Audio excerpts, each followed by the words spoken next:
Get that camera the away from me. I was so appalled by the way I looked.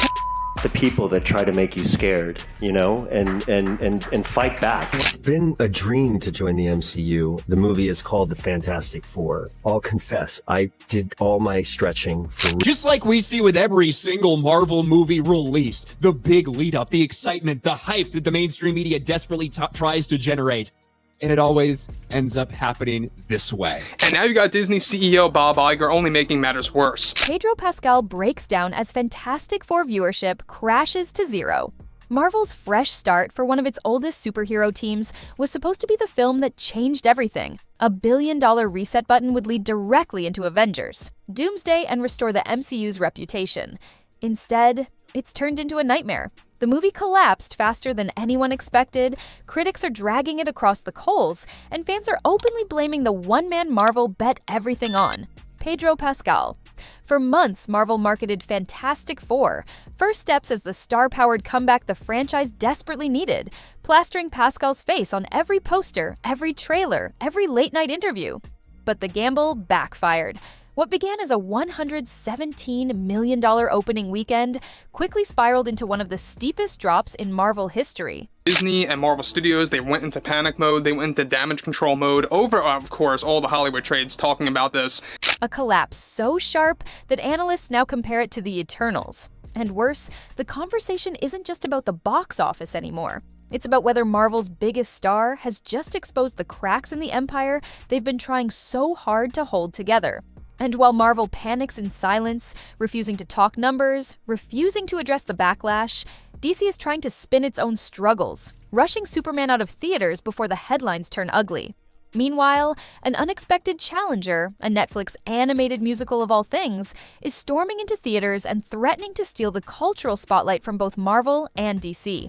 This isn't just about one bad movie. It's about the moment Marvel's Golden Boy became its biggest liability, the moment an entire studio's future began to unravel, and the shocking truth that the superhero era itself might be collapsing right before our eyes. Brand Marvel used to sell tickets in and of itself. It almost didn't matter what the movie was. People were interested because they were so bought into the MCU. And in particular, late into Phase 3, it was just, people trusted. Marvel wanted Fantastic Four, first steps to be more than just another superhero reboot. They wanted it to be the comeback story. And to do that, they bet everything on Pedro Pascal. For months, Disney executives framed him as the man who would restore Marvel's magic. They leaned so hard on his name that you could barely see the rest of the cast. From late-night interviews to magazine covers to giant billboards plastered across Times Square, it wasn't the Fantastic Four being sold to audiences, it was Pedro Pascal. At first, the gamble seemed to pay off. The movie roared out of the gate with a massive $117 million opening weekend. Headlines screamed about Marvel being back. Critics cautiously praised the film's energy.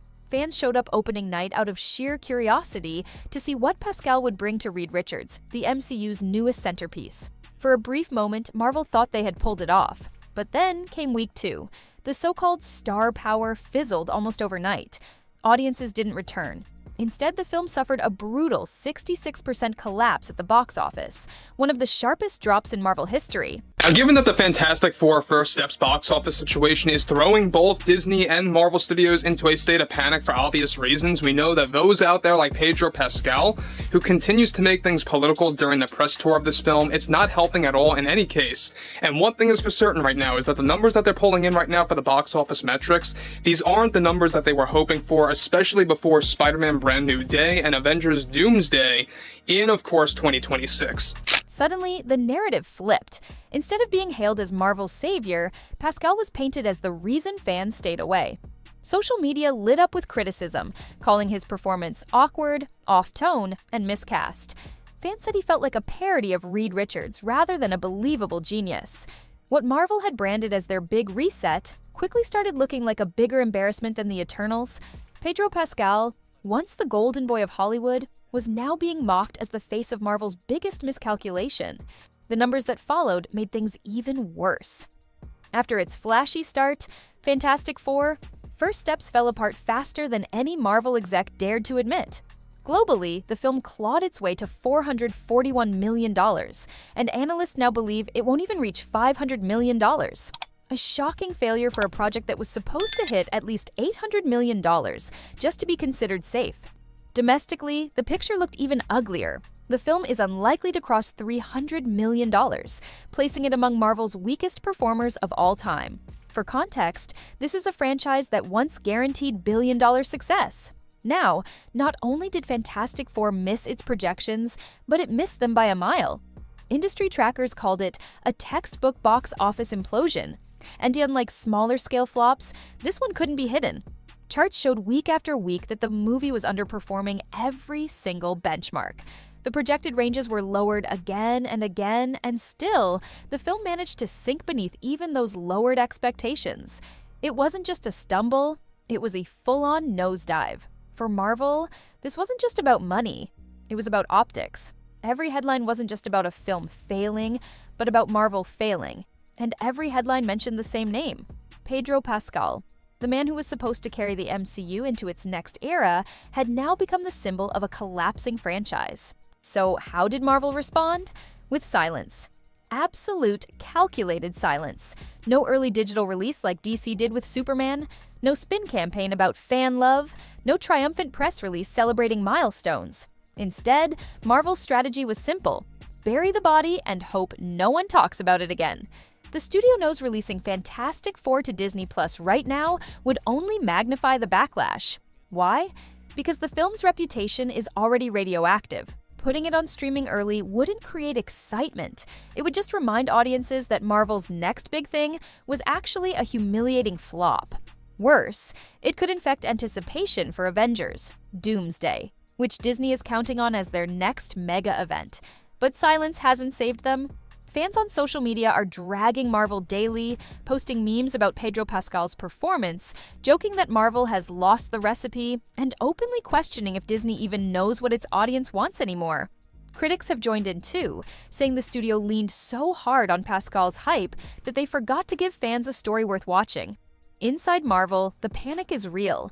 Executives are desperate to shift attention away from Fantastic Four, hoping Spider-Man can act as a reset button. But that's a dangerous gamble, because no matter how quiet Marvel tries to be, the numbers don't lie. Pedro Pascal was supposed to be Marvel's savior. Instead, he's now tied to one of the biggest box office collapses in MCU history. If Marvel executives thought they could quietly sweep this flop under the rug, fans had other plans. Almost overnight, Pedro Pascal became the lightning rod for all the criticism. Social media platforms filled with memes mocking his performance, edits of him sleepwalking through the role, and side-by-side comparisons of past Reed Richards portrayals that made Pascal look completely out of place. Fans accused Marvel of casting him not because he was the right fit, but because he was the hot name in Hollywood at the time. Online chatter painted him as miscast from the start. A talented actor, sure, but not the intellectual, commanding presence Reed Richards was supposed to embody. Instead of leading Marvel into its new phase, Pascal ended up dragging the studio into its most humiliating box office moment. Behind the scenes, the whispers grew louder. Industry insiders leaked that Marvel executives were already regretting putting so much of the marketing campaign on his shoulders. Rumors swirled that some even questioned whether his star power had been overestimated in the first place. After all, Pascal had shined in projects like The Last of Us and The Mandalorian, but those were ensemble-driven hits with strong writing. Without that safety net, he suddenly looked vulnerable. And the cruelest part?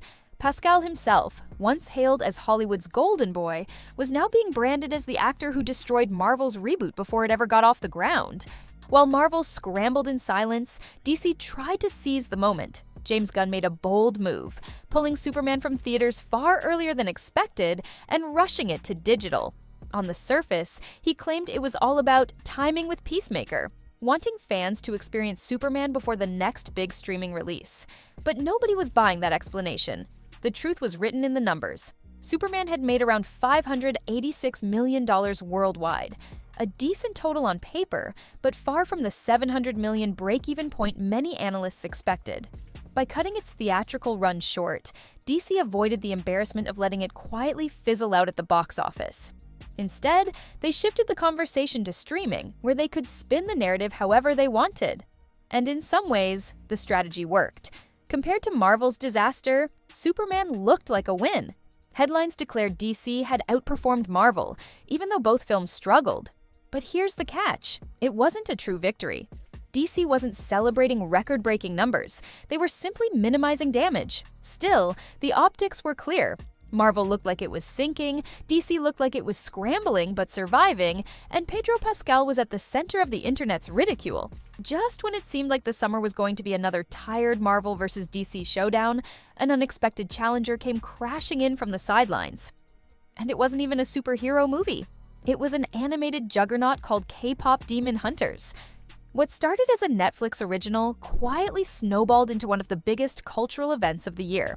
For 8 straight weeks, it dominated streaming charts, holding numbers that even Disney's biggest animated hits couldn't sustain. Unlike Frozen or Encanto, which saw huge spikes followed by steep declines, K-pop Demon Hunters kept climbing, fueled by rewatch after rewatch and a global fanbase that just wouldn't quit. And then came the knockout blow. Netflix announced a limited theatrical sing-along release. Advance tickets sold out in city after city, forcing theaters to add screens to meet demand. To make things worse for Marvel and DC, the film's soundtrack exploded worldwide, with its hit single Golden topping the Billboard Global 200. Suddenly, an animated musical was stealing the cultural spotlight from Hollywood's biggest superhero brands.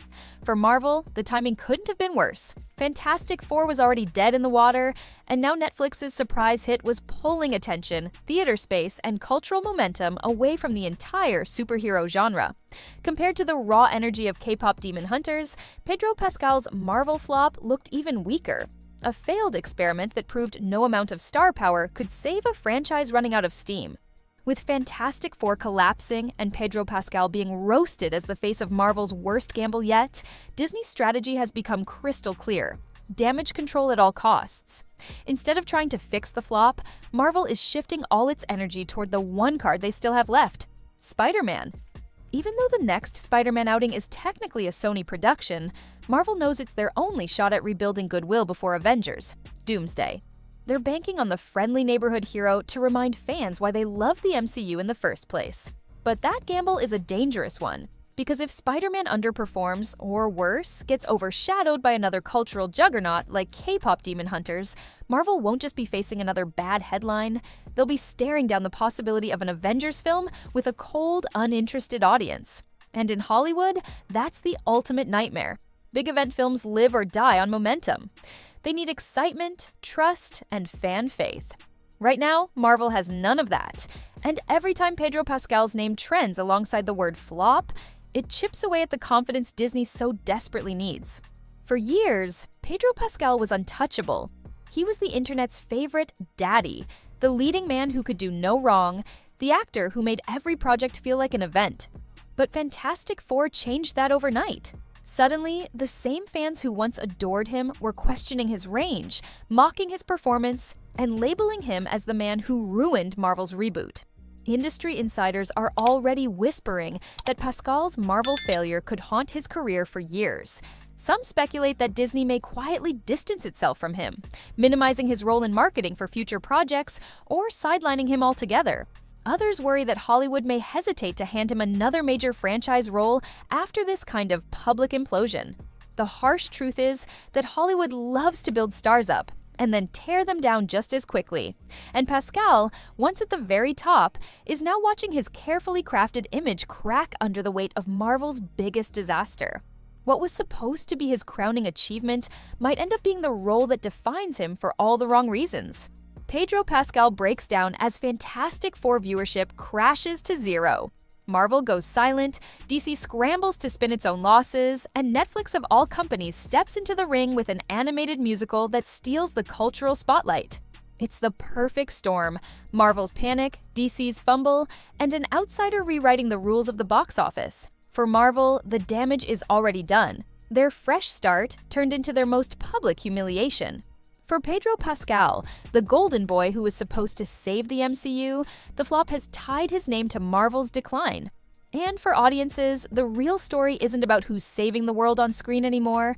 It's about who's losing the cultural moment in real life. So the question now isn't just whether Marvel can recover, it's whether the superhero era itself has already peaked, and whether Pedro Pascal will be remembered not as Marvel's savior, but as the man who accidentally signaled the end of their golden age.